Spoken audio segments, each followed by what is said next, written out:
26, 27 సంబంధించి పాఠశాలలకి, విద్యాలయాలకి, కాలేజెస్కి, యూనివర్సిటీస్కి ప్రవేశిస్తున్న విద్యార్థులందరికీ grand welcome చేస్తుంది BSFI. నా పేరు Ramu, Osmania university MTech material science and technology.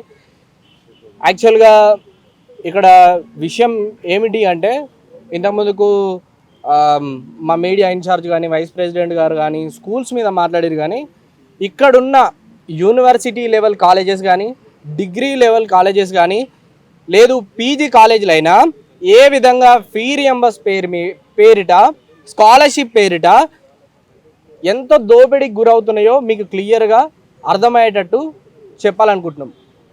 ఎందుకు అంటే, ఇంత హెవీ కాంపిటీషన్లో ఒక ఉద్యోగం రావాలి అంటే చాలా కాంపిటీషన్ ఉంటుంది.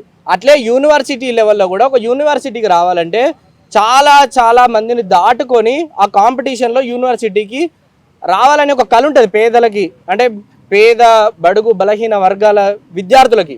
కానీ ఇక్కడికి వచ్చిన తర్వాత సిచ్యువేషన్ ఏం జరుగుతుంది అంటే, అడ్మిషన్ పేరిట, మెస్ ఫీజుల పేరిట, ఫెసిలిటీస్ పేరిట, పరీక్ష ఫీజుల పేరిట దందాలు జరుగుతుంది. యూనివర్సిటీ లెవెల్లో, కాలేజీ లెవెల్లో, పీజీ లెవెల్లో కూడా ఇది క్లియర్గా కనిపిస్తుంది.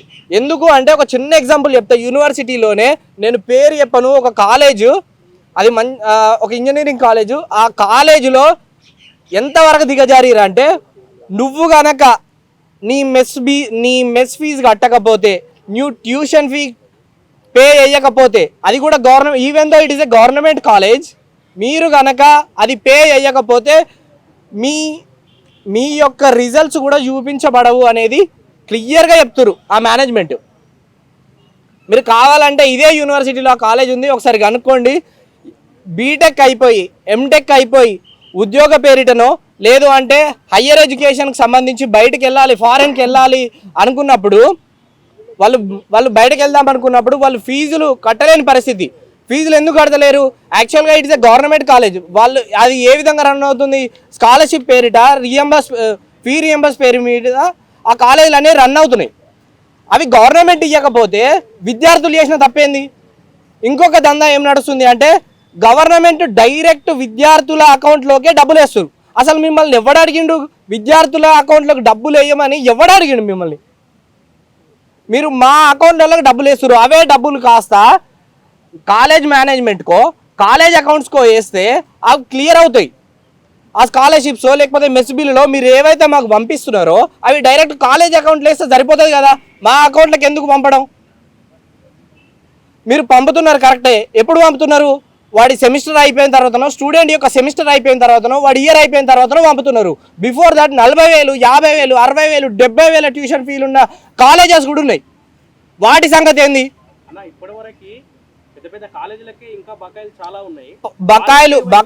బకాయిల విషయం కూడా చెప్తా. 10,000 కోట్ల రూపాయల, 4 నుంచి 5 సంవత్సరాల నుండి 10,000 కోట్ల రూపాయల ఫీ రియంబర్స్మెంట్ స్టిల్ పెండింగ్ లో ఉంది. విద్యార్థులకు సంబంధించిన బడ్జెట్ అన్నది. యాక్చువల్గా వాళ్ళు ఏం చెప్తున్నారు అంటే, అసలు ఇందులో ఎవడైనా ప్రశ్నించేటోడు ఉన్నాడా, లేకపోతే ఎవడైనా మాట్లాడతాడా, ఎవడు ముందుకు వస్తాడో చూద్దాము అని వాళ్ళు ఇంకా ఓపిక పరీక్షిస్తారు. విద్యార్థులే కానీ, నిరుద్యోగులే కానీ. తెలంగాణ రాష్ట్రంలో అప్పుడు కేసీఆర్ అదే చేసిండు, ఇప్పుడు రేవంత్ రెడ్డి అదే చేస్తున్నాడు. తప్పకుండా చెప్తున్నా కదా. విద్యార్థులను అంటున్నా అంటే, ఇంతకుముందుకు మా లీడర్స్ చెప్పినట్టుగా కూడా ఇప్పుడు లేక్ ఫీల్డ్ స్కూల్ ఓపెనింగ్కి వెళ్ళిండు, అట్లే మెడికోవర్ ప్రైవేటు హాస్పిటల్ ఓపెనింగ్ కూడా వెళ్ళిరు. వాళ్ళ సమాజానికి సంబంధించి, వాళ్ళ పిల్లలకు సంబంధించి, వాళ్ళ ఫ్యూచర్కి సంబంధించి వాళ్ళు డెవలప్ కావడానికి, వాళ్ళు ఫిట్ కావడానికి అన్ని పనులు వాళ్ళకి ఏవైతే అవసరమో వాళ్ళ పిల్లల గురించి చేస్తారు. SC, ST, BC మైనారిటీలు, అదేవిధంగా అగ్రవర్ణాలలో అగ్రకుల పేదలకు కూడా వీళ్ళు చేయాలనే చిత్తశుద్ధి కేసీఆర్కి లేకుండే, రేవంత్ రెడ్డికి లేదు. బీజేపీ సంగతి సెంట్రల్లో చూస్తున్నాం, ఇక స్టేట్లో ఏం చేస్తారో ముందు చూడాలి. అండ్ ఇంకో విషయం ఏంటంటే, ఈ 10 కోట్లు కూడా 4 నుంచి 5 సంవత్సరాల నుండి 10,000 కోట్ల రూపాయల స్కాలర్షిప్స్, ఫీ రియంబర్స్మెంట్స్ ఇంకా పెండింగ్లోనే ఉన్నాయి. ఇంకా అది విడుదల చేయలే ఇమ్మీడియట్గా. దీనివల్ల ఏం జరుగుతుంది అంటే, ఒకవేళ గవర్నమెంట్ కాలేజ్ రాకపోతే వాడు ప్రైవేటు కాలేజో, లేదు అంటే ప్రైవేటు ఇంజనీరింగ్ కాలేజీలలోకి వెళ్తే ఇట్లుంది సార్ పరిస్థితి, మేము హయ్యర్ ఎడ్యుకేషన్కి వెళ్ళాలి, లేకపోతే మాకు ఉద్యోగం వచ్చింది, మాకు సర్టిఫికేట్స్ ఇవ్వాలి అంటే నువ్వు ఏ అధికారికి చెప్పుకుంటావో చెప్పుకో, నాకు ఆ ఎమ్మెల్యే తెలుసు, నాకు ఈ ఎమ్మెల్యే తెలుసు, నాకు ఆ అధికారి తెలుసు, నాకు ఈ అధికారి తెలుసు అని హయ్యర్ ఎడ్యుకేషన్ డైరెక్ట్గా చెప్తుంది. మహా అంటే నీ మెమరాండం తీసుకుంటాడు అంతే. ఈ బాబు నీ లెటర్ అడబెట్టి వెళ్ళిపో, మనోడు మంచిగా టైంపాస్ చేస్తాడు, ఇంకా కాలేజ్ బాబు రేపు ఫోన్ చేయని చెప్తాడు. మళ్ళీ తర్వాత కాలేజ్ పోయి ఇట్లా మీ మీద కంప్లైంట్ ఇచ్చినామంటే హయ్యర్ ఎడ్యుకేషన్ మేము మాట్లాడుకుంటాం. అంటే అధికారులకి రాజకీయ నాయకులకి మీకు మంచిగా ఒక సంబంధం ఉంది. ఏం సంబంధం ఉంది? మీరు ఏ విధంగా అయితే గవర్నమెంట్ విద్యను కూడా కార్పొరేట్ చేయాలి, దాన్ని ఫినాన్స్గా ఎట్లా మార్చుకోవాలనే చిత్తశుద్ధి మాత్రం మీకు ఉంది. కానీ మా విద్య గురించి కానీ మా భవిష్యత్తు గురించి కానీ మీరు ఆలోచించే దాఖలాలు కూడా లేవు. ఎందుకు దీనికి ఒక ఎగ్జాంపుల్ చెప్తా. ఇక్కడికి డిసెంబర్లో రేవంత్ రెడ్డి గారు వచ్చారు. 1000 కోట్లు ఉస్మానియా యూనివర్సిటీకి నేను డొనేట్ చేస్తా, పంపిస్తా గవర్నమెంట్ బడ్జెట్లో, తెలంగాణ గవర్నమెంట్ బడ్జెట్లో నేను 1000 కోట్లు నేను పెడతా అని చెప్పిండు. 1000 కోట్లు కాదు కదా, 1000 రూపాయలు కూడా పంపలే. అసలు ఎవరి ఖాతాలు ఇక్కడ ఉండే వీసీ అయితే ఇంకొక ఇప్పుడు మీకు ముందు మీకు కనిపిస్తుంది. జూలైలో ఇంటర్నల్స్ జరుగుతున్న ఇంజనీరింగ్ కాలేజ్ వాళ్ళకి వాళ్ళు పెట్టుకున్న కండిషన్ ఏంటి అంటే మెస్ ఫీజులు కడితేనే, ట్యూషన్ ఫీజులు కడితేనే ఇంటర్నల్స్ పెట్టండి అని చెప్తున్నారు. మెస్ ఫీజులు కడితేనే, ట్యూషన్ ఫీ పే చేస్తేనే ఖచ్చితంగా ఎగ్జామ్స్ కానీ, లేదు అంటే రిమైనింగ్ ఏ ఫార్మాలిటీస్ ఉంటాయో స్టూడెంట్స్కి సంబంధించి అవి పూర్తి చేయాలని చెప్తారు. గల్లా బట్టి గవర్నమెంట్ కాలేజీలలో కూడా, గవర్నమెంట్ యూనివర్సిటీలలో కూడా అధికారులు ఎవ్వరికి భయపడతలేరు, స్టూడెంట్స్కి అయితే అసలే భయపడతలేరు. ఎందుకంటే మీరు ఎవరికైనా చెప్పుకోరి మీ ఖాతాలలో జమ కాలేదు, మేము ఇయ్యం అంతే. ఇంత భయం లేని తనం ఎక్కడి నుంచి వచ్చింది? ఎవడు ప్రశ్నిస్తలేడనగా గుర్తుపెట్టుకోండి. ఇది ఉస్మానియా యూనివర్సిటీ, దట్టు కొట్లాడి తెచ్చుకున్న తెలంగాణలో విద్యార్థుల పాత్ర ఎంతో ఉంది. ఇదే వైఖరి వహించినందుకు కేసీఆర్ని ఫామ్ హౌస్కు పరిమితం చేసినాం. రేవంత్ రెడ్డిని కూడా దొరల గడిలకు పంపడానికి ఎన్నో రోజులు దూరం లేవు. ఖచ్చితంగా చెప్తున్నాను, రేవంత్ రెడ్డి విద్యార్థుల మీద మీరు ఏ విద్యార్థులైతే కేసీఆర్ ప్రభుత్వాన్ని దించి మీ ప్రభుత్వాన్ని ఎక్కించిరో ఆ విద్యార్థులకు, నిరుద్యోగులకు గనక మీరు మేలు చేయకపోతే, మీరు వారికి భవిష్యత్తు చూపించకపోతే మీరు కూడా గడిలకు పరిమితం అవుతారు. ఇది ఆన్ రికార్డ్ చెప్తున్నాను నేను ఉస్మానియా యూనివర్సిటీ వేదికగా. అండ్ ఇంకో విషయం ఏంటంటే ఇక్కడ ఉన్నటువంటి ఇప్పుడు మీరు అన్నారు ఇది ఉస్మానియా యూనివర్సిటీ ప్రశ్నిస్తామని చెప్పి మాట్లాడుతున్నారు. ఇందులో చేసేటటువంటి కీలకంగా పనిచేస్తున్నటువంటి ప్రొఫెసర్లు కూడా ఈయన విద్య అనే అమ్మాయిని ప్రేమిస్తున్నాడు. ఇక్కడుండే ప్రొఫెసర్ పేరు దాయడం ఎందుకన్నా, ఇక్కడుండే ఆర్ట్స్ కాలేజ్ ప్రిన్సిపల్ ప్రొఫెసర్ కాసింగ్ గారే ఆయన విద్య అనే వాళ్ళ భార్యని తర్వాత విద్యని ప్రేమిస్తున్నారని చెప్పిండు. మరి ఆయన తీసుకొస్తాడా? ఇప్పుడు వీసీ కుమార్ గారు తీసుకొస్తారా ఈ 1000 కోట్లు? మనం చూద్దాం.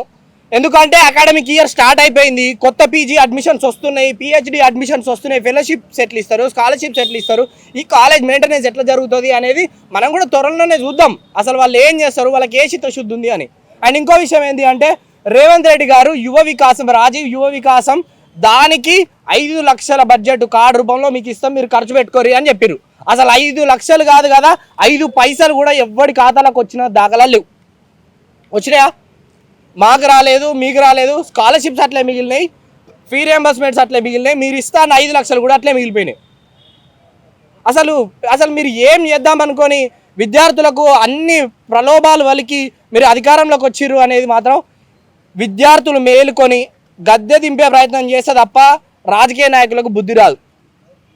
అండ్ ఇంకో విషయం, ఇంటర్మీడియట్ కాలేజీలలో కూడా, ఇంటర్మీడియట్ కాలేజెస్కి సంబంధించి, గవర్నమెంట్ కాలేజెస్కి సంబంధించి ఎస్పెషల్లీ ఓల్డ్ బిల్డింగ్స్ పెట్టడం, అందులో ఫెసిలిటీస్ లేకపోవడం, ఫెసిలిటీస్ పరంగా టాయిలెట్స్ లేకపోవడం, లేదు అంటే ఇప్పుడు డైనింగ్ లేకుండా, అంటే భోజనాలు లేకుండా, అంటే అక్కడ భోజనం పెట్టే పరిస్థితి లేదు కాబట్టి కాలేజ్కి వెళ్ళకపోవడం, ఫ్యాకల్టీ లేకపోవడం, వాతావరణం బాగాలేకపోవడం, ఇవన్నీ కారణాల పేరిట ఇంటర్మీడియట్ కాలేజెస్ కూడా క్లోజ్ అవుతున్నాయి. వీటి పేరు మీద ఎట్లా దందా చేస్తారు అంటే ఆ కాలేజీలు క్లోజ్ చేస్తారు. ఇంటర్మీడియట్ ప్రైవేట్ కాలేజీలకు పర్మిషన్స్ ఇస్తారు. ఏ విధంగా పర్మిషన్స్ ఇస్తారు? 150,000, 160,000 నుంచి మొదలుకుంటే కేకే నారాయణ లాంటి కాలేజ్ వాళ్ళు 4.5 lakhs పర్ యానం పర్ ఇయర్కి వాళ్ళు పెడుతున్న కాలేజ్ ఫీజు ఎంత అంటే 4.4 లక్షలు. ఎంత దారుణం ఇది! విద్య ఎంత కార్పొరేటైజ్ చేసిరు! ఎవడి హస్తం ఉంది ఇదంతా? ఆంధ్రలో కాలేజీలు మీరు మద్దతు తెలుపుతారు, ఇండైరెక్ట్ ఎవరిని సపోర్ట్ చేస్తారు? ఆంధ్రలో కాదని తెలంగాణ తెచ్చుకుంటే ఇప్పుడు ఆంధ్ర కార్పొరేటర్లకే ఆంధ్ర అధికారులకే మీరు ఇండైరెక్ట్గా ఫినాన్స్ చేస్తారు. ఇది అందరికి అర్థమవుతున్న విషయం. దాంతో పాటుగా డిఐఓలని కలిసి ఇట్లా కోర్సు లేని కాలేజీలు నడుస్తున్నాయి, అనాథరైజ్డ్ ఫీజులు తీసుకుంటున్నారని డిఐఓలని కలిసి మాట్లాడితే డిఐఓలు ఏమంటారు అంటే మీరు మెమరాండం ఇచ్చిపోండి, మేము చూసుకుంటాం అంతే, అక్కడికి క్లోజ్గా. ఇంత దౌర్భాగ్యమైన స్థితి తెలంగాణ విద్యా వ్యవస్థలో. దానికి బాధ్యుడు ఎవరు అంటే సీఎం రేవంత్ రెడ్డి గారు. సో ఇంకొక విషయం ఏమిటి అంటే యాక్చువల్గా మన లీడర్స్ ఈ విషయం మాట్లాడలేదు. February 2026 రేవంత్ రెడ్డి గారు అధికారులతో కూర్చొని ఒక విషయం చర్చించారు. ఏమిటి అంటే ఫీజుల నియంత్రణ చట్టం, దానికి ఒక కమిటీ అన్నారు. ఆ కమిటీ లేదు, ఇల్లీగల్ అయితే అనుమతులు రద్దు చేస్తామని చెప్పారు. అసలు ఆ స్కూల్ ఎట్లుంటాయి అంటే దానికి ఒక ప్లే గ్రౌండ్ ఉన్నది, ఆ స్కూల్ పక్కకే మెయిన్ హైవే ఉంటుంది, ట్రాఫిక్ రూల్స్కు అగెనెస్ట్గా స్కూల్స్ పెడతారు. ఆ క్లాస్ రూమ్స్ ఏమో అపార్ట్మెంట్లలో పెడతారు క్లాస్ రూమ్స్. ఫైర్ ఎగ్జిస్టెన్స్ ఉండదు, ఓ ఎగ్జిట్ ఉండదు, ఒక ఎంట్రీ ఉండదు. ఫిట్నెస్ లేని బండ్లు ఓన్లీ హైదరాబాద్లోనే 4500 చిల్లర బండ్లు ఫిట్నెస్ లేకుండా తిరుగుతున్నాయి. అసలు దాని మీద దృష్టి ఉందా? రేపన్నాడు పిల్లలకి యాక్సిడెంట్ అయితే ఎవడు బాధ్యుడు? ఎడ్యుకేషన్ మినిస్టర్గా ఆ బాధ్యత రేవంత్ రెడ్డి గారు మీరే వహించాలి.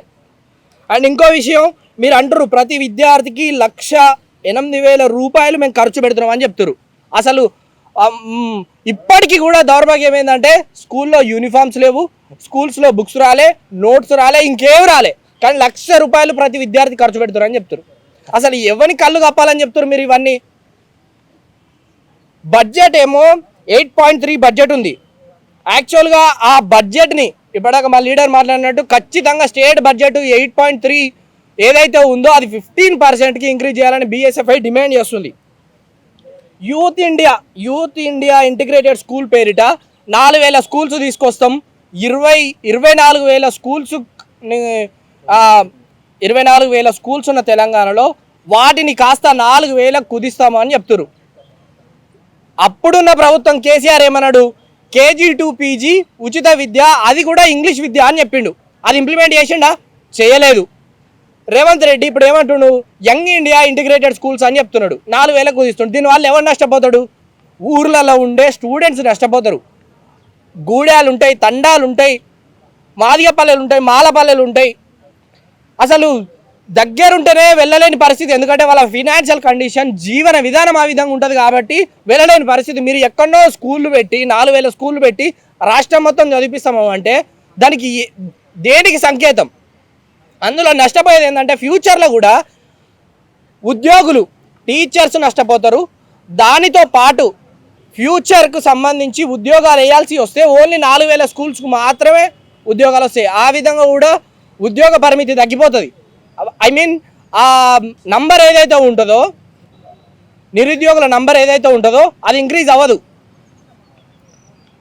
ఆ పోస్టులు పడవు, టీచర్ రిక్రూట్మెంట్ రాదు, ఓన్లీ 4,000 వరకే పరిమితంగా ఉంటుంది. అండ్ మీరు 6 గ్యారంటీలలో ఇచ్చిన గ్యారంటీ ఇంకొకటి ఏంటి అంటే ప్రతి మండలానికి ఇంటర్నేషనల్ స్కూల్ అని చెప్పారు.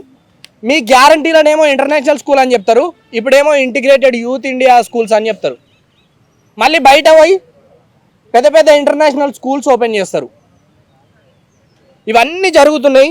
దానిలో భాగంగానే కేంద్రంలో కూడా 90,000కు అప్రాక్స్ 90,000 స్కూల్స్ క్లోజ్ చేసినాము అని మీరే డేటా రిలీజ్ చేసిరు.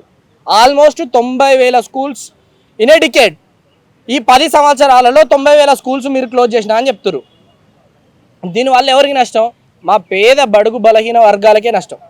మా పిల్లలు చదువుకోరు, మీకేంటి? ఫారెన్ పోతారు. ఒక మినిస్టర్ కొడుకేమో అమెరికాలో ఉంటాడు, ఇంకో మినిస్టర్ కొడుకేమో లండన్లో ఉంటాడు. మేమేమో స్కూల్స్ కనీసం స్కూల్కి వెళ్ళలేని పరిస్థితి మీరు క్రియేట్ చేస్తారు. ఇక బీజేపీ ఏం చేస్తుంది? వాళ్ళది కంటికి మంచి చాలా క్లియర్గా కనిపిస్తుంది. ఆ స్కూల్స్ 10 సంవత్సరాలలో 90,000 స్కూల్స్ క్లోజ్ అయినాయి. 89 సార్లు పేపర్ లీకేజెస్ జరిగినాయి సెంట్రల్లో, 89 సార్లు.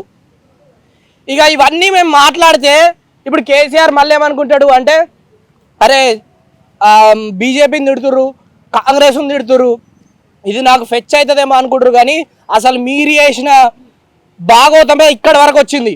కేసీఆర్ హయాం నుండే స్కాలర్షిప్స్ రాలే, ఫీ రియంబర్స్మెంట్స్ రాలే.